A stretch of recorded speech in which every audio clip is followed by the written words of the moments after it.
So what exactly are we up to in this class? By week 5, that is a question that should arise, correct?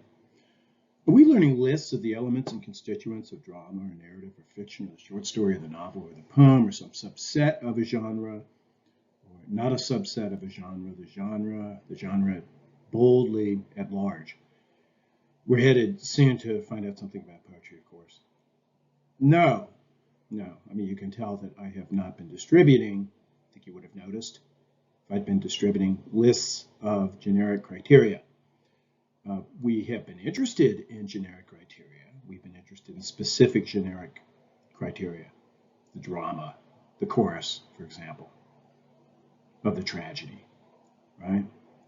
But we have not been exhaustive. We have not felt that, or I have not felt, and maybe you've noticed this, I have not felt that it is our ambition in this class for you to learn all about the various elements of genre, any particular genre, drama, tragedy. A course in tragedy would be the course in which you would learn all the various elements of tragedy. We're learning, this will be maybe no surprise to some of you who are seniors, I think we have a few of you in the class. We're learning what you already know, right? A lot of it. That there are such genres, there are such elements of such genres. We're also learning something that I think you sort of know, easy to forget, in part because you've internalized it to a certain degree, or you will internalize it, right? And it's something that has to be known, I think, has to be grasped at a certain level, as I'm calling it here, in the more sophisticated and firmer collegiate college level manner required of majors and minors. And what is that?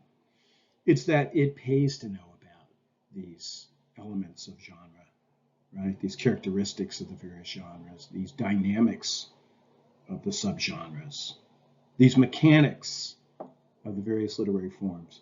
Boy, does it pay. Boy, does it pay when you approach the reading of an individual work of art with some awareness, okay, of the tradition. We're going to get to that down the road here in this class.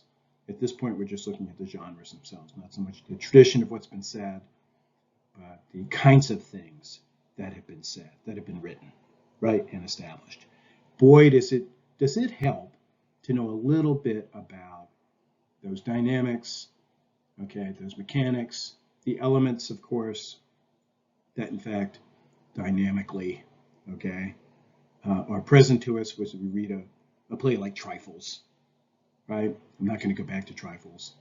Rather go to the plot-story distinction for a good example at this point, though there are numerous such good examples. What we've been doing up to this point in the course is accumulating good examples of these various elements of mostly drama up to this point. Now we're with fiction and narrative, right? These various elements that knowledge of which tremendously enhances the reading experience, okay?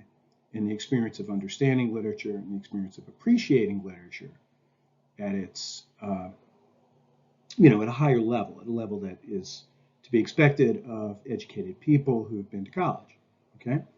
And especially when they're English majors and minors, although I think that the kind of thing we're doing in a class like this is, has a more general kind of application, perhaps, but we won't get into that right now.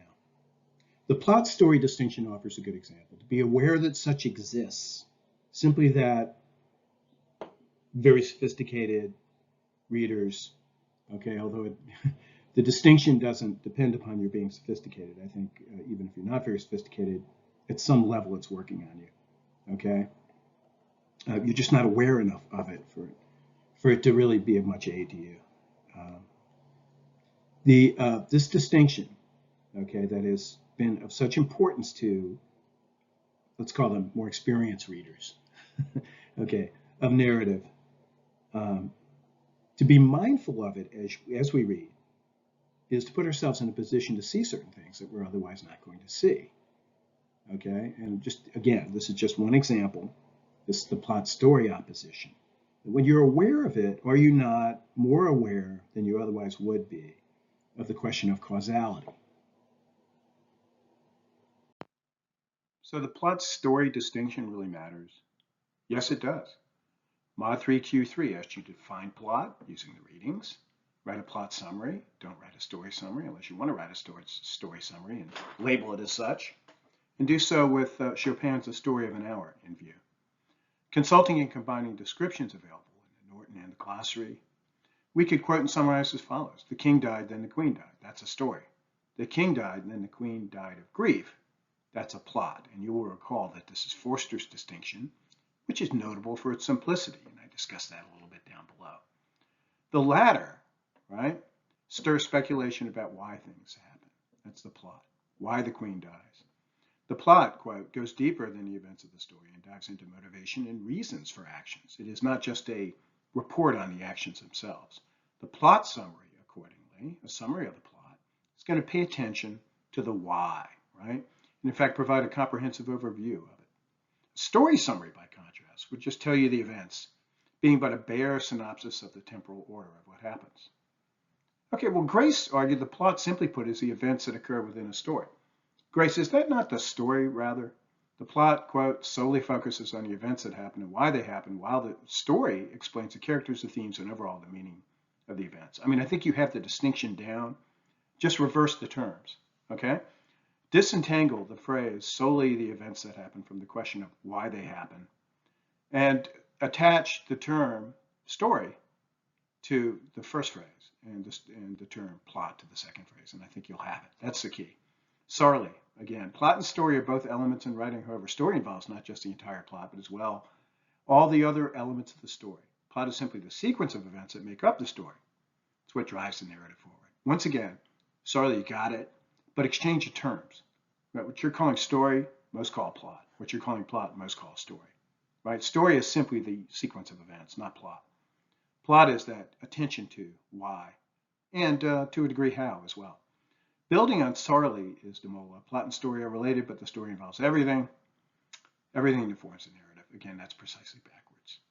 Satisfying plot summaries followed on the heels of most of your definitional gambits, even the ones who got the definitions backwards. It did not prevent you doing a good job.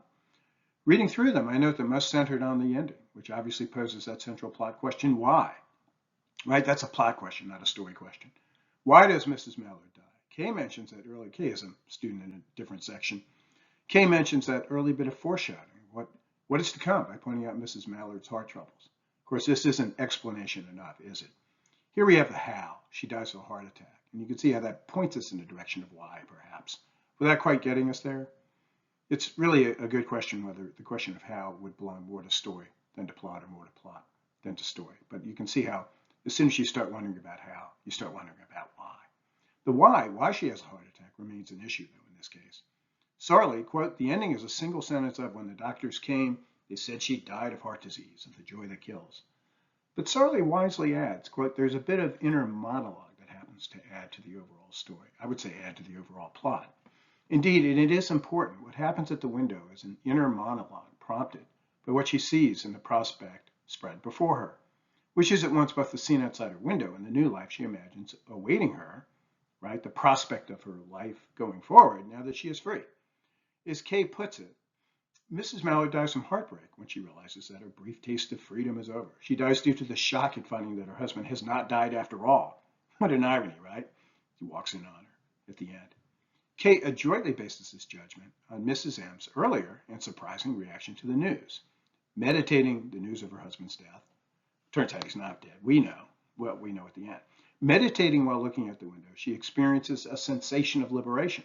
Quote, as she's gazing out of the window, she mentions trees that quiver with new spring life, or trees a-quiver with new spring life, and is completely overcome with emotion as she tells herself that she's finally free. Q agrees. She begins to embrace this new reality, this new beginning, and her heart beats hard in excitement at the prospect. And I'm going to be quoting one of you on the next plate where you mention that wonderful little detail that as she descends the steps, right, only to find out that her husband dies after all, she feels this great sense of victory, like she's as though she's some kind of queen of victory, okay, over, I suppose you could say, her past. Note Q's attention to the narrative sequence of events. Erin is all over this plot dimension as well. She argues, quote, unlike story, which just shows what happens, the plot answers the how. Okay, how the events are organized, the cause and effect relationships. See how borders on why. The cause and effect relationships between them. why, how it is that one thing causes another, how it is that one thing is caused by another as well. That's the effect. And the pacing and timing. I thought this was very nicely gone into by Aaron. The pacing and timing used to create tension. Pacing indeed matters, especially in such a short dramatic narrative as we have in Chopin. To the extent that you pay attention to the pace with which things happen, okay, the sequence and how perhaps events speed up, they succeed each other more quickly than at a certain point in the story than they do at an earlier point in the story. Okay, and if you're mindful of that and aware of it, pay attention to it, you might see things. You might see things that you would otherwise miss. Because the sequence does matter as well as the speed of the sequence matters. The sequence matters. Mrs. M goes to the window and has her joyous reverie only after hearing the news of her husband's death. But it also matters that there's such a short pace, such a short time between her window reverie and the ending revelation, right? Note how X explores the theme of the story, the end product perhaps of any good plot summary. Chopin's tale raises questions in her time period about the limitations imposed by marriage and the inherent desire for individual freedom. Women in this time period had no real life to live when trapped in the constraints of their marriage. More on plot and theme coming, but perhaps you can already see. You go to story. It's your first apprehension of a work that you're reading, okay? And you're getting the what, right? Then you start to ask the why. And then you start to move to it. Perhaps you begin to move at that point, or you move in a sudden flash to yet a higher level, okay, of apprehension, where I think you're ready to formulate a theme of the story, which moves us even beyond plot into a condition of something more abstract, a kind of abstract formulation of the larger truth being illustrated by this particular story. Okay, working a little further with this idea of themes, okay, how themes might emerge from plot-wise considerations of a story. And I say themes plural, right? So different formulations of what you see as the larger significance of the story, which emerge from a careful consideration of the plot. And let's take Chopin's Story of an Hour again. One of you writes, looking at the ending line, when the doctors came, they said she died of heart disease, of the joy that kills. Without the context of the rest of the story, a reader might think that Mrs. Mallard learned her husband died and was so overjoyed to discover him alive that she passed away. That's to the extent you paid any attention to the why. You would just quickly, okay, induce or infer that that is why she died. You just agree with the doctors, right? The plot, however, disagrees. I like the way this student has put this. The plot disagrees. It begs to differ. That's put so well. Plot and story often disagree in the sense that they do not coincide, okay? Here in Chopin, I would argue that we have disagreement to the degree that they quarrel. They get in a big argument. The story is so busy telling us what? Says that she died of joy. Joy of the sort or of the intensity that can kill, right? What does plot say? Well, as Michael says, the story, whatever plot might say, the story would not care. For example, why Josephine is the one breaking the news to Louise, which is something that plot might wonder about. Or if Louise really loved Brentley or not, which plot would find a very pressing question. Story, rather, would assume that she did and would just walk away thinking, I learned something about joy in this story. Joy can kill, right? Just how intense it can get. I'm so excited to see what happens that I might miss a detail. That mode of joy ascribed to Mrs. M is ascribed not by the narrator, but by doctors, right? Once again, we just move on, taking the doctors as the wise people who understand what just happened. What about the plot then? I think it might wonder a little bit about these doctors. Are they quacks? Not exactly, but if I'm doing a plot-wise consideration of the story, right, I'm walking away thinking, really thinking, joy, schmoy. It's disappointment that does the killing here. And I now decide that to explain what has happened here, we really do need to move past the question of intensity, the question of the quantity of joy, right? To sort. I mean, the doctors are kind of like that. The joy that kills, right? They make it sound like it's a different sort of joy than other sorts of joy. But it really, wouldn't we just say it's just such a massive amount of joy that, given her weakened heart condition, she just dies. So plot moves us genuinely beyond questions of quantity to questions of quality, right? From the question of the degree or magnitude of joy to the question of the sort of joy. And in fact, it's not really a sort of joy at all. It's a sort of a very different emotion. I think you'd agree. It's a sort of disappointment, really in many ways the opposite of the exact species of joy that the doctors have in mind. It's a sort of disappointment that's at issue here. Disappointment of one's hopes for the future, of one's anticipation of freedom.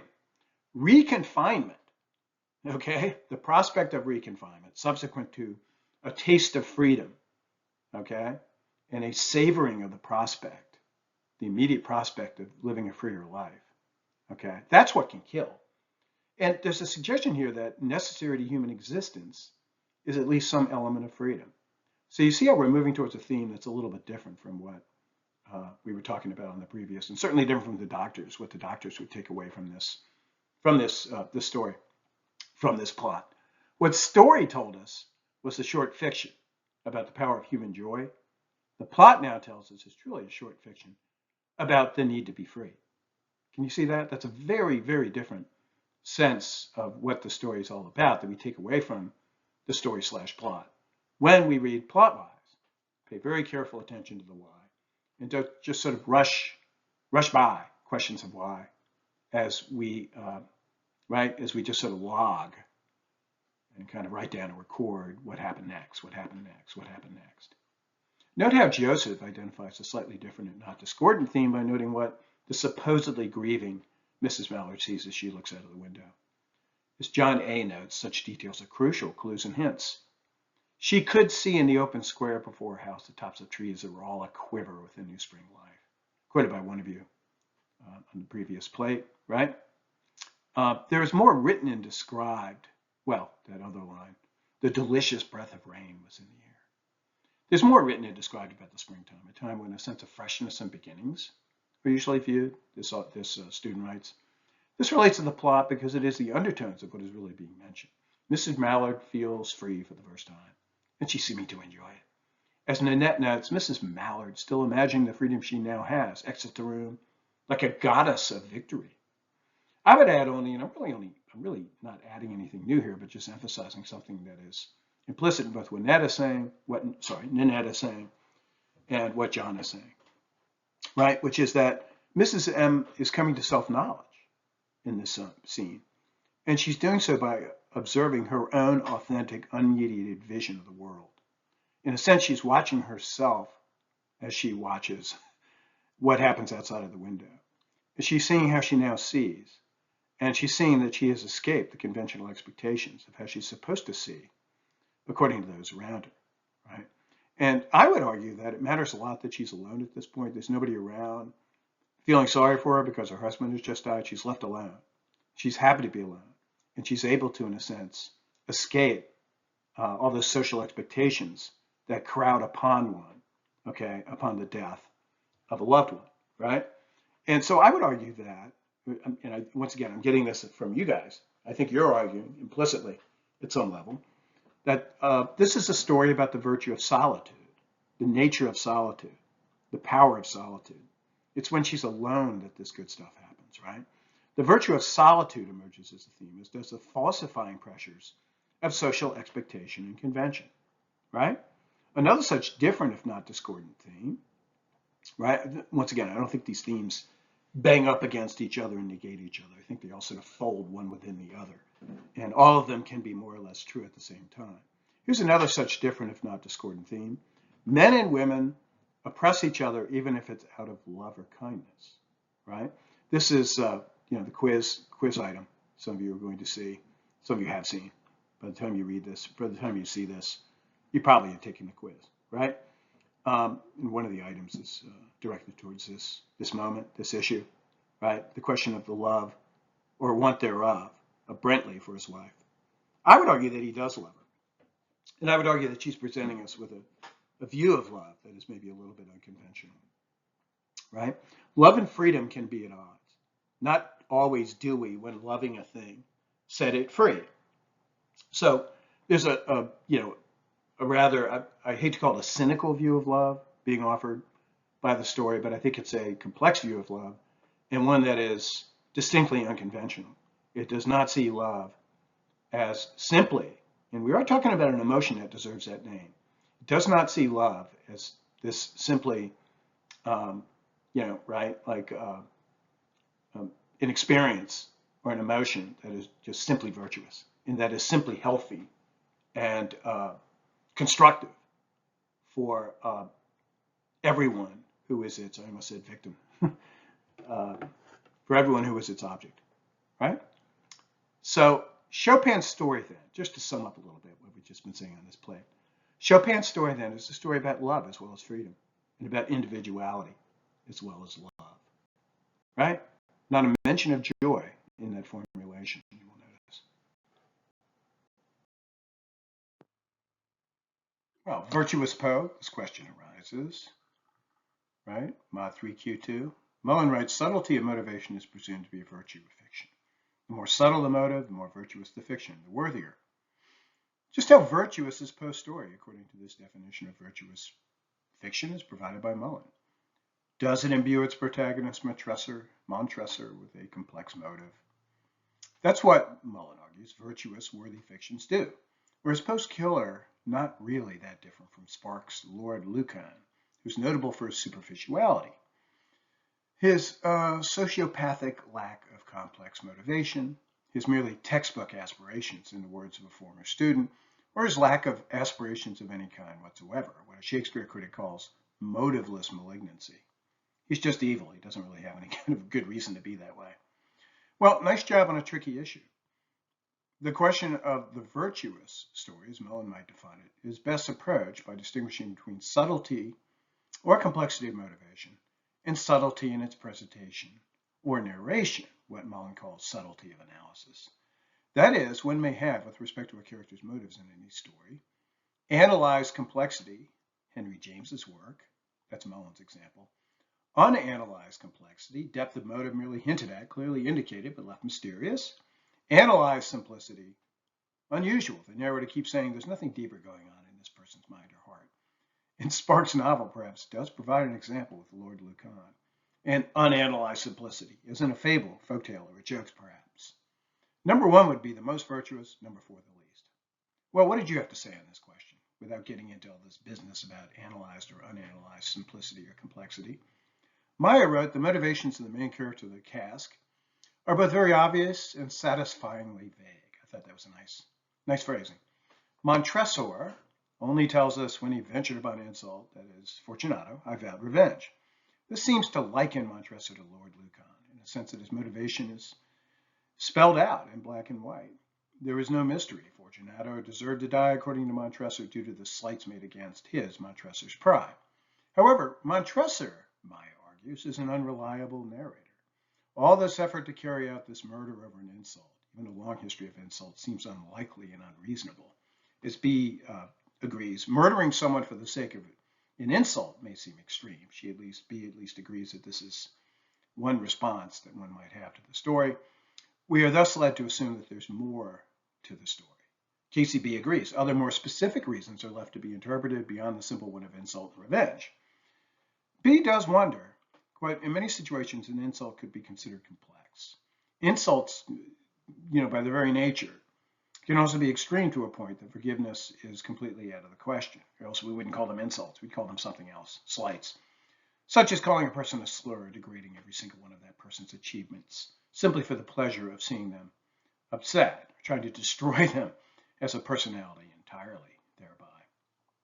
Well, I don't know. We have what is a seeming disagreement. I don't know that it's a real disagreement. B points to that more of the story explored by Casey and Maya. The depth of M's, Montresor's, sense of injury upon mere insult, right? And the very discrepancy between offense and response suggests what Mullen terms virtue. The harder we look at Montresor, and we begin to look hard at him, right? As soon as we perceive that discrepancy, as soon as we see that, well, look, a guy just got insulting. Now all of a sudden he's decided he's going to kill him. Doesn't that seem a bit extreme, right? The harder we look at him, looking for evidence of why this gap, right? The more we see of a complex knot of emotions moving him to act as he does, and moving him ultimately, I will argue, towards the bottom of the page, towards discomfort over it, if not regret. Maya continues, he is not superficial like Sparks, Lord Lucan. His character's motivations are hinted at subtly. Look at the names of the characters. Fortunato is extremely similar to Fortune. This subtly hints at undertones of jealousy and greed. Of someone getting revenge on a friend, they find unworthy of their fortune. KCB also speaks of Montresor's vanity and jealousy. This is furthered by the imagery of Fortunato wearing jester's clothing, motley. This is Maya again. He had on a tight-fitting party striped dress. This is actually Poe, and his head was surmounted by the conical cap and bells. There's also the implication, Maya continues, that Montresor's family is no longer as great as it once was, and that Fortunato does not respect the family, even to the extent that he would remember their coat of arms. The Montresors, I replied, were a great numerous family. I forget your arms, is the simple, not especially complimentary reply of Fortunato. KCB likewise notes how Montresor, quote, has fallen from grace while Fortunato continues to reap the benefits of high-class society. And this is something that bugs Montresor, correct? Maya, quote, small details like these give the cask its virtuous quality. Montresor kills due to some hidden, deep-seated hatred that is only hinted at. This vagueness leaves much open to interpretation and imagination. And you see the business about insult, right, is what gets us there. That's what gets us as we begin to probe it. Why should he be so insulted? We begin to, do we not, perceive that there are pockets of motive that we just see little hints of them, right? As KCB says, pride and envy and whatnot. So this is a story, it could be a story about outraged pride, right? So far, if we want to move to the theme, that's to really the issue. It's a story about that. What's it saying about it? What is the theme? The theme would be something along the lines that pride kills, right? Pride kills. Pride, maybe pride of a certain kind. We could refine on that statement of theme, that formulation of theme, and we could spend some time doing that, and I think come up with something pretty satisfying.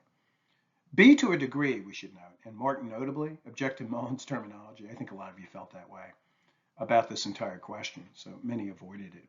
Mark, we'll give Mark the word on this. Quote, the main character in my favorite book series, this is unlike, I suppose, Montresor, or many of the like maybe the character in Glass Bell, right, Mrs. Wright. Mark's favorite character, or the character in his favorite book series, has the subtlety of a battering ram. He's a hero who fights a war with love of kinsman, revenge for his late wife, rage, and just simple bloodlust. He's still worth analyzing, and he's still virtuous, Mark feels. And I want to put in a word for this viewpoint, right? I think, as Mullen puts it, he puts it passively, passive voice formulation. Subtlety of motivation is presumed to be a virtue. He doesn't say that he himself presumes it to be. He just thinks that in our current environment, our current intellectual world, okay, we think people are deep. We think people have deep, right? They have this almost unfathomable depth of motive when they act, right? Things are rarely as simple as they might seem.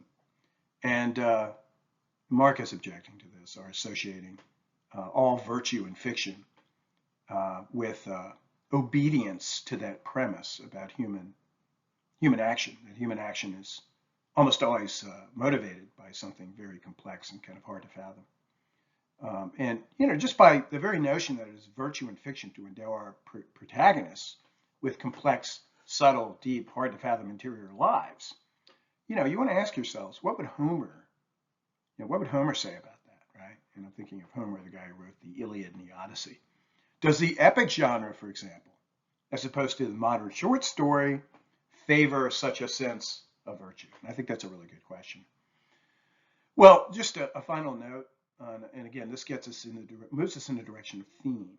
Okay, it's a plot-wise movement. As soon as we begin to move from story to plot, I think we start to move, as I think perhaps we've already seen and we've already illustrated, towards theme, towards that statement of the abstract significance that the story would appear to be attempting to embody.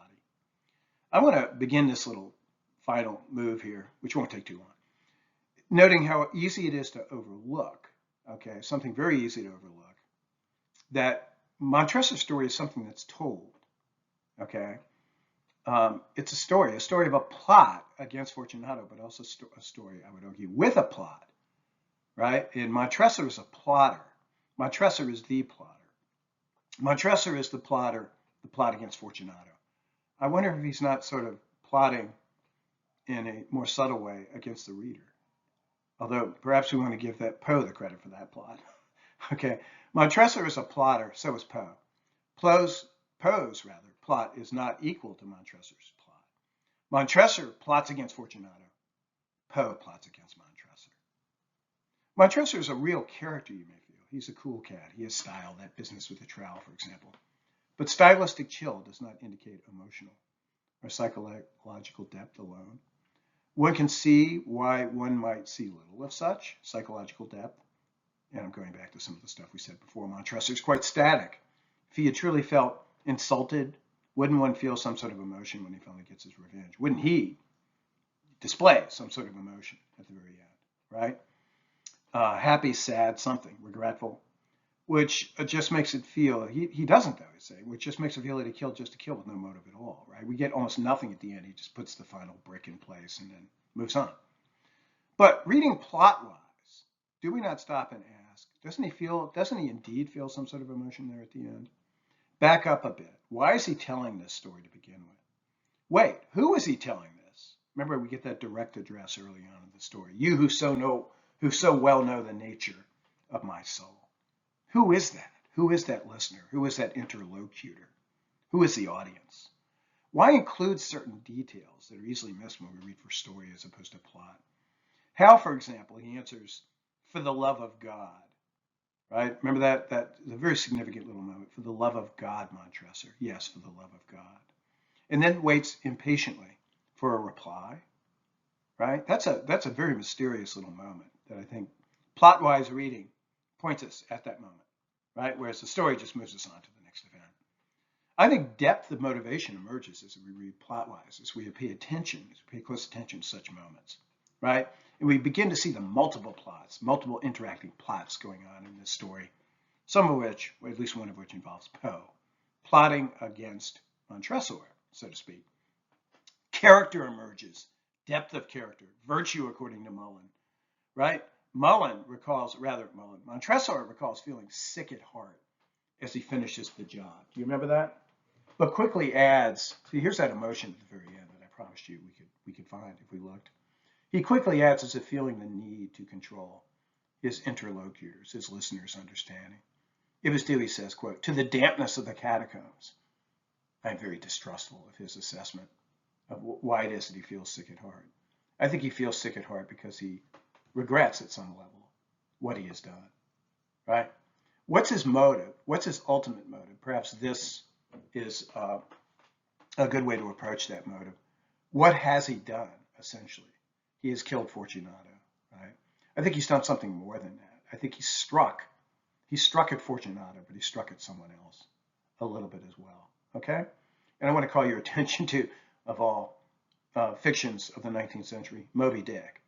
Who is Ahab's ultimate antagonist in Moby Dick, for those who've read that gigantic novel by Herman Melville? It is God. It is God himself with a big H, right? I think the ultimate object of this plot, the plot here, of one of the shortest stories in 19th century American literature, it's very similar. The ultimate object of the plot, of Montresor's plot, right, is God. And the ultimate object, the ultimate aim of Poe's plot is to reveal this, and is to have Montresor reveal this despite himself. Montresor feels unloved by God. This is the ultimate outcome of that inquiry that some of you began when you started to explore his jealousy and envy and the rest, right? Fortunato says to him, for the love of God, Montresor. The answer is yes, for the love of God. And then he waits for a reply. We wait for a reply. What would Poe's reply be? Poe's own reply, if he stepped forward in that moment as a commentator on his own story. I think it would be something like this, that ultimately Montresor feels that the love of God has been showered upon Fortunato and denied to him. So ultimately, in striking Fortunato, he is striking, right, at the fortunate, he who has been found fortunate, he who has been favored by God, in attempting to injure God on behalf of his own pride. This is a very sick pride indeed, is it not? Well, look, we could explore this further, especially if we had this in class. We could talk this over. We don't. We don't have a class in which we're going to have this conversation overtly at this point. And I think this video has gone on long enough. So I will see you again soon.